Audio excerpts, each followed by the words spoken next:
하나님의 은혜로 교회로 모인 자들 간의 관계는 하나님을 사랑하는 데로부터 비롯된 이웃사랑, 다시 말해서 기독교적인 사랑, 이 그 원동력이기에 달리 어디서건 찾아볼 수 없게 특별합니다. 이치가 이러합니다만 사랑이 원동력인 관계라는 말은 새롭다기보다는 상투적이기 그지없게 여겨지는 게 현실입니다. 그래서 자고로 사랑 관계가 잘 이루어지려면 그 가운데 사랑이 깃들어 있어야 한다라는 건 다만 신자들에게만이 아니라 어디에서든 공공연한 만고불변의 원리로 받아들여집니다. 그렇게 만일 성경이 성도의 교제와 관련해서 제시해주는 원리가 말씀드린 게 전부라면 교회 안에 그 같은 관계가 부재하다고 해도 뭔가 알고 있어야 할 원리를 알지 못한 탓이라고 말할 수는 없게 되는 거죠. 이런 가운데 오늘 본문된 서신은 바울 사도가 그리스도를 머리로 하여 한 몸된 교우들과 말씀드린 것 같은 교제의 관계를 실제로 맺고 있었다는 걸 보여줍니다. 그렇게 이 서신에서는 원리와 실제가 하나로 우리에게 주어진다고 할 수 있습니다. 그래서 주께서 은혜를 주셔서 기독교적인 교제를 나누며 사는 데로 부름받은 우리는 오늘 이 시간 먼저 그 같은 기독교적인 교제를 삶에서 겪으며 살아가도록 인도하신 자 안에 하나님께서 은혜로 두신 원리와 실제 전반을 오늘 말씀으로부터 확인할 수 있게 됩니다.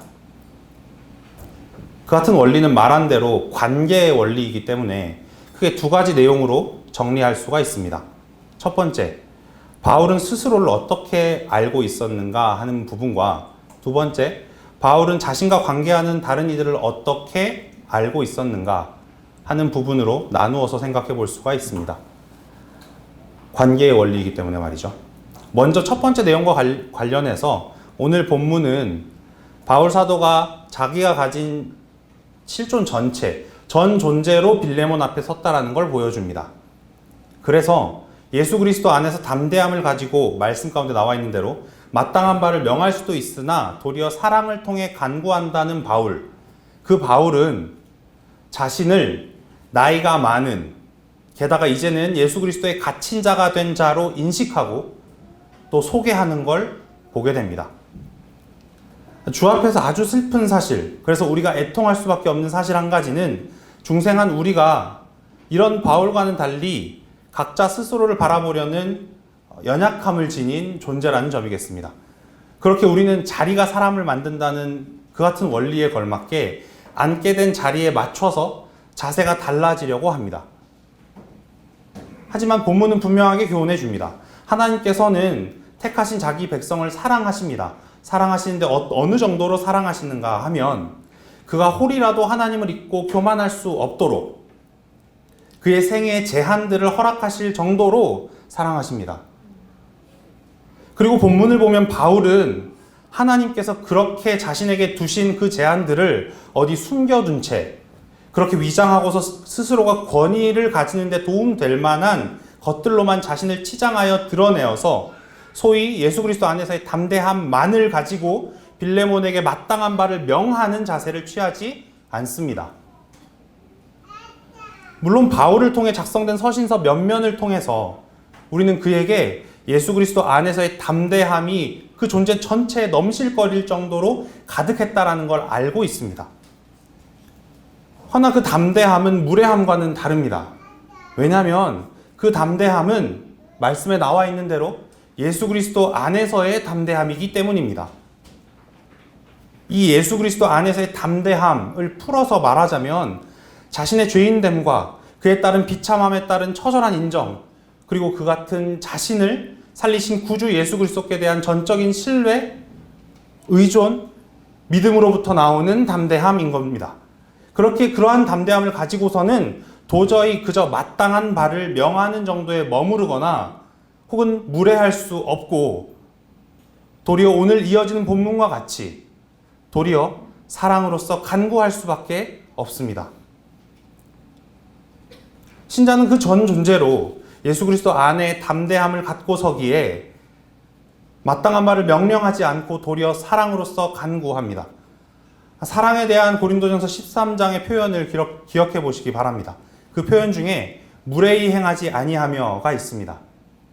그렇습니다. 무례히 행하지 않고 사려 깊게 고린도전서 13장에서의 사랑에 대한 나머지 표현들대로 오래 참고 온유하며 시기하지 아니하며 자랑하지 않고 교만하지 않으며 자기의 유익을 구하지 아니하고 성내지 아니하고 악한 것을 생각하지 아니하며 불의를 기뻐하지 아니하고 진리와 함께 기뻐하고 모든 것을 참으며 모든 것을 믿으며 모든 것을 바라며 모든 것을 견디는 것이 바로 여기 바울이 빌레몬을 향해서 취하는 자세이며 저희 역시 그렇게 성도의 교제를 나눠가는 것입니다. 이 점에서 우리가 지금까지 살펴본 사랑으로서 간구하는 신자가 자기를 바라보는 관점만큼이나 또한 그렇게 간구하며 관계하는 함께 신자된 자를 바라보는 관점 역시도 눈여겨볼 필요가 있습니다. 본문은 두 사람 빌레몬과 오네시모를 바울이 어떻게 바라보는지를 통해서 이를 교훈해 줍니다. 먼저 오늘 말씀의 서두에 이러므로라는 접속사가 붙어 있습니다. 이로부터 바울은 빌레몬을 대하여 앞선 4절에서 7절의 말씀에서도 볼 수 있었던 것처럼 빌레몬에게 믿음의 교제가 있다라는 걸 우선 잘 알고 있었던 것으로 보여집니다. 다시 말해서 바울은 빌레몬에게 있던 교제가 그 안에 성령을 보내어 내주하고 계신 하나님 없이는 도저히 사람에게 있을 수 없는 거라는 걸 알아차리고 있었다는 겁니다. 그렇기에 지금까지 다룬 내용을 생각해보면 바울은 이렇게 말하고 있는 것과 같습니다. 빌레몬, 당신이 보인 교제의 삶을 보니 제가 당신에게 내주하여 계신 하나님을 인정하게 됩니다. 이제 그렇게 당신에게서처럼 동일하게 주께서 내주해 계신 저는 또한 주께서 제게 두신 제한들을 기억하며 사랑으로서 당신께 간구합니다. 라고 이야기하고 있는 겁니다. 그리고 이어지는 본문에서 우리는 성도의 교제 중에 신자가 다른 신자를 보는 관점을 또 하나 만나게 됩니다. 사실 10절을 오늘 본문의 10절 말씀을 헬라어 본문으로 직역하면 이렇게 됩니다. 저는 제 자녀를 위해서 당신께 간구합니다. 그 자녀를 저는 갇힌 중에 낳았는데 바로 오네시모입니다. 굳이 제가 지금 여러분께 이렇게 직역을 해드린 이유는 바울이 빌레몬에게 오네시모를 처음으로 소개하는 표현이 내 자녀라는 걸 직역을 해보아야 비로소 알 수 있기 때문입니다.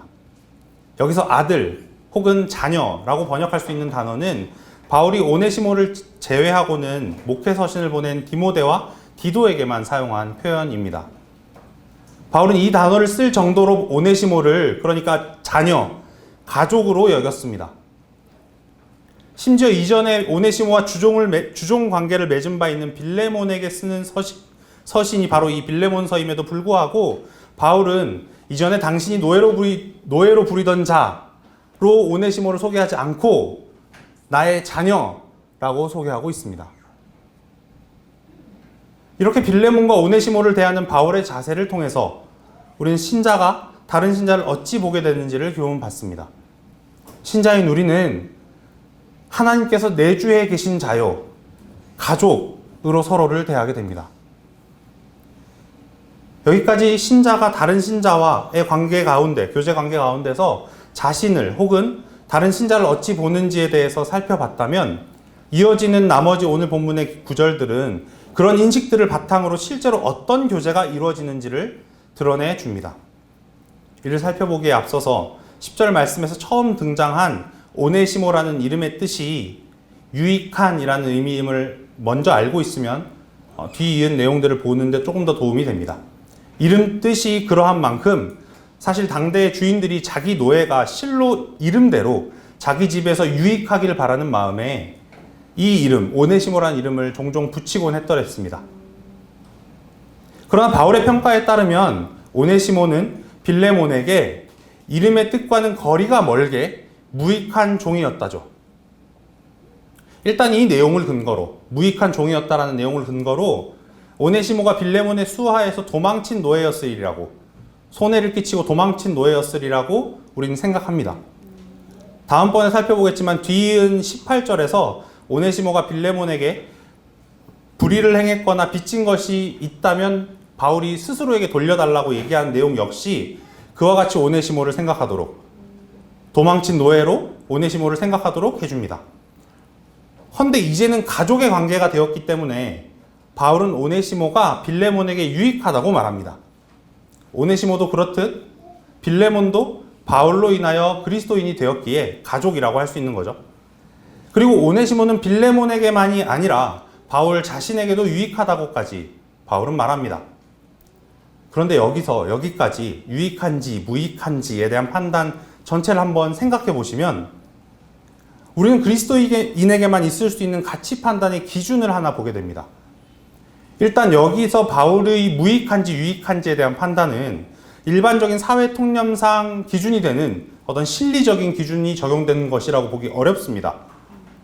만일 그렇게 실리적인 기준이 적용된 것이라면, 그렇게만 생각한다면 오네시모가 빌레몬에게 도망쳤다라고 볼 때 이전의 관계에서 오네시모가 무익했다라는 평가는 충분히 수긍이 갑니다. 하지만 반대로 지금 오네시모가 빌레몬에게도 바울에게도 유익하다고 말하는 건 다소 갸우뚱하게 되는 부분이 되기 때문입니다. 오히려 우리가 말씀 가운데 알 수 있는 무익한 때와 유익한 때 사이에 오네시모에게 일어났던 유일한 일 한 가지는 그가 소위 중생하였다, 거듭났다는 겁니다. 바울이 앞서 밝힌 대로 오네시모는 갇힌 중에 나은 자이지 않습니까? 헌데 이 지점이 우리에게 굉장히 생경할 수 있습니다. 한 사람의 거듭남이 다른 신자들에게 유익을 끼치는 일이란 말이지 않습니까? 우리는 종종 중생 혹은 거듭나는 일이 워낙에 하나님과 당사자 사이에서만 확실한, 지극히 개인적인 일이라는 점을 들어서 여기 이 말씀의 교훈을 지나치려 들 때가 있습니다. 허나 말씀은 분명히 말해줍니다. 한 사람의 거듭남은 그 곁에 묻 신자들에게도 유익이 된다고 말입니다. 그렇다면 대체 어떤 유익이 있는 걸까요? 이어진 오늘 본문의 남은 말씀들은 그 유익을 분명히 알려줍니다. 게다가 본문 첫 문장에서 볼 수 있었던 바 사랑으로서 간구하는 구체적인 모습에 대해서까지 남은 부분들이 제시하여 줍니다. 먼저 12절 말씀을 보시면 얼핏 생각했을 때 좀 의아한 내용이 등장합니다. 어떤 내용이죠? 바울은 오네시모를 빌레몬에게 돌려보내는 결정을 합니다. 사실 이러한 결정은 당시 사회에서 도망친 노예에 대해서 전형적으로 대우하던 대우의 방식이었습니다. 그리고 돌려보내진 노예는 어떻게 되었을까요? 주인이 원하는 대로 처벌을 받기 마련이었고 거반은 죽음으로 다스려졌죠. 특별히 당시 널리 쓰이던 언어인 라틴어로 도망자라는 단어가 F로 시작하는데 그 F 대문자를 노예 이마에다 박고선 십자가형에 처해졌다고 알려져 있습니다. 그리고 이러한 대우를 받던 당대의 노예의 수가 어느 정도였는지를 알 수 있게 해주는 기록이 또한 있는데 그 기록에 따르면 당대 로마 인구 중 전체 3분의 1이 이 노예 계급이었다고 합니다. 수가 그 정도로 많기도 했고 애초에 배려받을 대상이 아니라 이 말이나 노새처럼 그들을 소유한 주인을 섬기는 자들이었기 때문에 그들은 사람이 아니라 재산 물품으로 여겨졌을 것이 불보듯 뻔합니다. 그런 인식을 보여주는 기록들도 남아 있습니다. 이를테면 로마 황제 중 첫 황제인 아우구스티누스는 자기의 애완용 메추라기를 우연히 죽게 한 노예를 십자가에 못 박아 죽였다고 하고, 기독교를 박해한 것으로 유명한 도미티안 황제는 자기 목욕물 온도를 제대로 못 쟀다고 그 일을 하던 노예를 화로에 태워 죽이기도 했습니다. 황제들이 이 정도였으니 일반인들이 노예에 대해서 어떤 관점을 가지고 있었으리라는 건 더 말할 필요가 없겠죠. 그런데 지금 바울은 표면적으로는 오네시모를 당대 이렇게 일반적으로 노예를 대하던 법대로 대하는 것처럼 보여진단 말입니다. 바울이 지금 오네시모를 대하는 대우가 말이죠. 그렇게 얼핏 생각하면 의아할 수 있는 내용일 수 있습니다. 그런데 여기 덧붙여져 있는 말이 눈길을 끕니다. 12절에 뭐라고 덧붙여져 있나요? 그는 내 신복이라. 여기서 신복이라고 번역된 말은 사실 정확히는 사람의 속 깊은 곳, 다름 아니라 심장을 가리키는 단어입니다. 그리고 지난번 살펴봤던 구절 중에 7절에 보면 성도들의 마음이라는 표현에서 마음으로 번역된 단어가 바로 이 신복이라는 단어입니다. 그렇기에 12절의 마지막 표현은 그는 내 심장, 내 마음입니다 라고 읽을 수 있는 거죠. 그리고 또 한 가지 점은 이 마지막 문장은 사실 10절에 내 자녀라는 표현과 직접적으로 연결이 됩니다. 그리고 그 둘 사이에 있는 전체 오네시모를 소개하는 내용은 그렇게 자녀요, 심장인 오네시모에 대한 부연 설명에 해당하는 거죠. 이로써 확실해지는 건 지금 바울은 도망쳤다가 잡힌 노예에 대한 합법적인 대우로 그를 돌려보내는 게 아니라는 겁니다. 되려 자녀요, 심장인 자를 보내는 겁니다. 이어지는 13절의 말씀을 보면 오네시모와 관련해서 바울은 원하는 바가 있었습니다. 바울 스스로에게. 그는 오네시모를 자기 곁에 두기를 원했습니다. 그도 그럴 것이 자녀요 심장인 자 아닙니까? 그리고 그리하고자 할 때 제시되는 목적도 충분히 선해 보입니다. 빌레몬을 대신해서 복음을 위해 투옥된 중에 자기를 섬기도록 하기 위함이라는 목적 말입니다. 충분히 선해 보이죠? 사실 이 정도만 해도 오네시모는 이미 충분히 유익한 사람이 된 듯합니다. 여건상 바울을 섬길 수 없는 빌레몬을 대신한다는 점에서 빌레몬에게도, 그리고 달리는 늙기도 하였고 갇히기까지 해서 제한이 많은 바울을 여러모로 섬긴다는 점에서 바울에게도 말입니다. 하지만 중생한 오네시모, 그의 유익함은 그 정도에 머물질 않습니다. 오히려 바울은 그 정도의 유익함은 포기하였던 걸 우리는 앞선 12절 말씀으로 확인할 수 있습니다. 오네시모를 자기 곁에 남겨두기보다는 되려 빌레몬에게 돌려보내지 않습니까? 그렇다면 12절과 같이 오네시모가 돌려보내어짐으로 13절과 같이 남겨질 때보다 다른 어떤 큰 유익이 있었다는 것으로 우리가 확인할 수 있는 것이죠. 그리고 오늘 본문 마지막 절인 14절은 중생한 오네시모의 유익함을 알려줍니다. 함께 14절 말씀을 읽어보시겠습니다. 다만 내 승낙이 없이는 내가 아무것도 하기를 원하지 아니하노니 이는 너의 선한 일이 억지같이 되지 아니하고 자의로 되게 하려 함이라. 앞서 한 사람의 거듭남은 다른 신자에게도 유익이 된다고 말씀드렸습니다. 거듭난 오네시모는 빌레몬이 단순히 그를 다시 바울에게 돌려보내는 행동을 하게 만드는 정도로만 유익한 게 아니라 빌레몬의 전 존재로, 다시 말해서 내면의 의지에서부터 행동에 이르기까지 오롯이 하나님께서 원하시는 바대로 선행하도록 하게 할 정도로 유익했던 것입니다. 이로써 알 수 있듯이 신자들 간에 있는 교제는 살펴본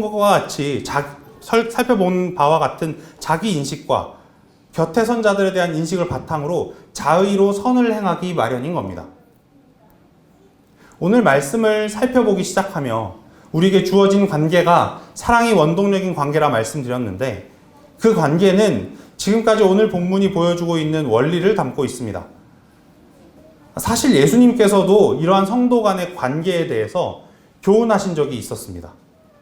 이제 그 부분으로 찾아가서 살펴보면서 교훈을 받아보도록 하겠습니다. 마태복음 18장으로 잠시 가보시겠습니다.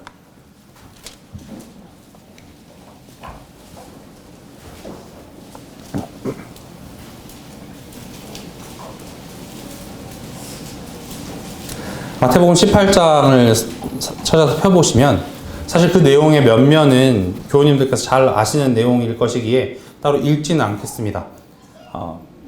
눈으로 보시면서 들으시면 되겠습니다. 이 장은 제자들이 천국에서 누가 큰 자인지에 대해 예수님께 질문을 하며 시작을 합니다. 우린 늘 그런 식입니다. 하늘나라를 생각하면서도 크고 작음을 생각하며 비교 우위에 서기를 원합니다. 그런데 예수님께서는 뜻밖의 어린아이와 같이 자기를 낮추는 자가 천국에서 큰 자라고 말씀을 하십니다. 그러면서 예수님께서는 천국에서 큰 자인 그런 자를 영접하는 것이 예수님 자신을 받는 일이라는 걸 강조하시죠. 결국 어린아이와 같이 자기를 낮추는 자라는 건 또한 자기처럼 어린 아이 같은 자를 자기와 동일하게 어린아이와 같이 된 자를 영접하는 자임이 분명하다라고 말씀이 교훈해 주는 것입니다. 그러면서 그와 같은 영접함이 없는 것에 대해 화가 있으리라고 예수님 경고하시죠. 사실 이와 같은 맥락을 고려해 보자면 18장 8절에서 9절에 이르는 구절에 등장하는 말씀은 소위 우리가 왕왕 이 말씀을 읽을 때면 생각하는 대로 개개인의 경건에 관한 내용이라기보다는 그리스도를 머리로 한 몸된 교회의 지체들을 향한 내용으로 읽을 수 있습니다. 다시 말해서 회중 가운데 마땅히 있어야 할 교제, 다른 말로는 일정한 건징에 대한 비유적 말씀으로 읽을 수 있다는 겁니다. 그런 중에 예수님께서는 궁극적인 하나님의 뜻하심이 자기 양을 보호하시는 것 역시 자기 양을 보호하시는 데 있다라는 것 역시 이은 12절에서 14절 말씀으로 교훈하시죠. 이어서 15절에서 20절 말씀에서 예수님께서는 성도 간에 서로 권하고 징계해가는 기본적인 실천 원리에 대해 교훈을 해주십니다. 이는 마치 앞선 8절 9절에서 비유적으로 다뤄진 말씀에 대한 구체적인 실천 방안이라고 그런 것들을 제시하시는 것이라고 보여집니다. 그리고 2장의 마지막에 이르러 베드로가 예수님께 질문을 합니다. 형제가 내게 죄를 범하면 몇 번이나 용서하여 주리이까? 7번까지 하오리이까? 이 질문에 예수님의 대답은 7번을 70번까지라도 하라고 하시죠. 490번을 하라는 게 아니라 끊임없이 용서하라고 말씀하시는 겁니다. 사실 베드로의 이 같은 질문은 앞에서부터 이어져 온 내용을 보면 방금처럼 살펴보면 시의 적절한 질문이었을 수 있습니다. 그도 그럴 게 하나님께서 모으신 회중 가운데는 권하고 징계하는 교제의 관계가 마땅히 있어야 한다고 예수님은 가르치신 건데 동시에 하나님의 뜻은 자기 양을 보호하시는 것이라고 하셨지 않습니까? 그리고 하나님께서는 우리 중에 어느 누구에게도 다른 사람을 가리켜 하나님의 양인지 여부를 판정할 권한을 주지 않으셨다라는 걸 또한 생각해 보면 베드로가 이렇게 질문하는 건 너무 자연스러워 보입니다. 그래서 베드로는 이렇게 질문하는 거죠. 예수님, 잘 알겠습니다. 그럼 대체 몇 번을 기준으로 삼아서 다른 사람이 하나님의 양인지 아닌지를 가늠하면 되겠습니까? 라고 말이죠. 이에 대해서 예수님께서 답하시고 이어서 만달란트 빚진 자의 비유를 곧바로 이어서 말씀해 주심으로 베드로와 우리에게 교훈해 주신 바는 사실 오늘 본문에서 바울이 빌레몬과 오네시모를 대하고 있는 바로 그 마음인 겁니다. 그 교훈은 마태복음 18장 마지막 구절로 간략하게 알 수 있습니다. 함께 18장 35절을 읽어보시겠습니다. 너희가 각각 마음으로부터 형제를 용서하지 아니하면 나의 하늘 아버지께서도 너희에게 이와 같이 하시리라. 이러한 말씀의 이치를 그대로 받아 하이델베르크 요리문답을 살펴보면 85문답은 교회의 권징에 대해서 교훈하고 있습니다. 함께 시편 찬송 410페이지를 잠시 펴보셔서 문답을 묻고 답해 보시겠습니다. 시편 찬송 410페이지에 보면 하이델베르크 요리문답의 85문답이 있습니다. 제가 질문을 읽을 때 여러분들 답해 보시기 바랍니다. 교회의 권징을 통해서 어떻게 천국이 닫히고 열립니까? 그리스도의 명령을 따라 그리스도인의 이름을 가진 자가 교리나 생활에서 그리스도인답지 않을 경우 먼저 형제로서 거듭 권고할 것입니다.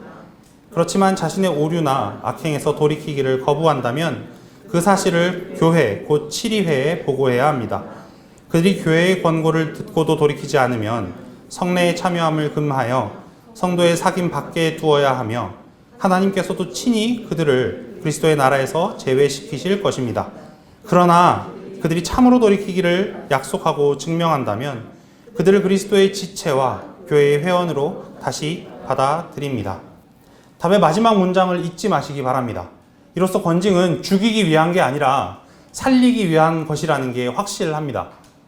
고린도전서 5장 5절에서 바울이 권징의 최고 수위를 통해서 고린도 교회 내에 어떤 자들을 사탄에게 내어 주었지만 그 역시도 육신은 멸하고 영은 주 예수의 날에 구원을 받게 하려는데, 다시 말해서 살리려는 데에 그 목적이 있었다라는 걸 이야기한 것과 동일합니다.